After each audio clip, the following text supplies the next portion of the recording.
Blood is the only substance that humans cannot replicate. If you need more, someone has to donate it.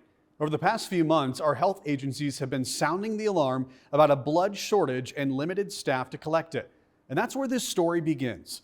Recently, a viewer reached out to me saying he wanted to donate blood to help a sick friend. But with limited openings at donation sites, he turned to me saying, "Help me, Ben." And then I called St. Pat's. We can't take it because we don't have a place to store it. You can hear the frustration in Tim Allen's voice. I mean, I can't just walk around with buckets of blood. And this blood shortage is personal. According to his friend Tim, Bill Holer is known for his facial hair and his goofy, caring personality. Costumes, they're his trademark, and making people smile. The 64-year-old began feeling sick back in October. Multiple scans and tests later, Bill found out that he had a rare form of T-cell lymphoma, cancer. So they took me down to the ER right away, and they said I needed multiple blood transfusions.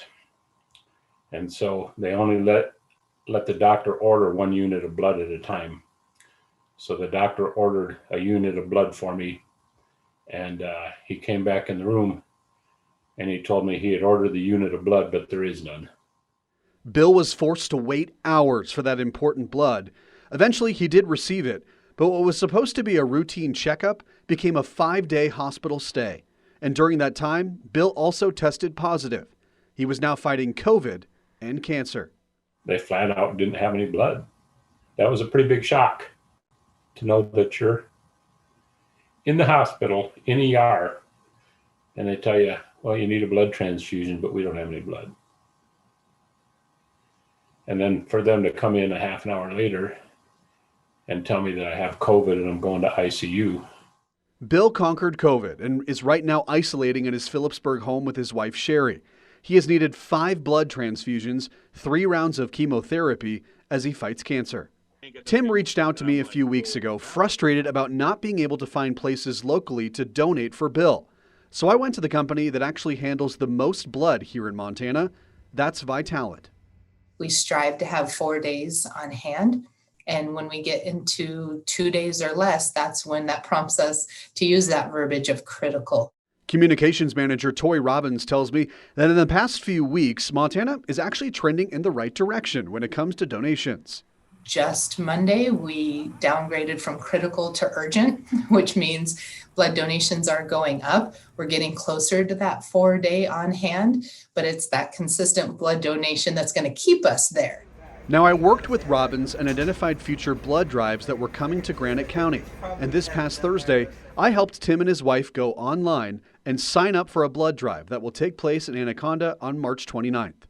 Although Bill won't directly get Tim's blood, he will be donating in Bill's honor. Every single time you donate blood, it's not even, well, maybe it'll get used or maybe it won't. So it really, truly is saving somebody's life every single time. I think if you ever knew where your blood was going and knew who it helped and what their situation was, I think more people would do it. It doesn't cost you anything other than your time. Well, Tim and his wife told me they are now going to share the Vitalit link with the entire Granite County community, hoping people who know Bill will sign up to donate in his honor for that March 29th blood drive. Right now, there is still a few openings left if you would like to join them in that area. And even if you don't live in Granite County, the folks at Vitalit still encourage you to find other drives and locations near your area. And on our website, Montana Right Now and Color8.com, I have a list of blood drives and blood collection agencies to find the closest location to you. And folks, if you have a story that needs a solution, hey, I want to hear about it. You could be my next Help Me Ben story. You can visit our website, Montana Right Now and Color8.com, and click on the Help Me Ben tab.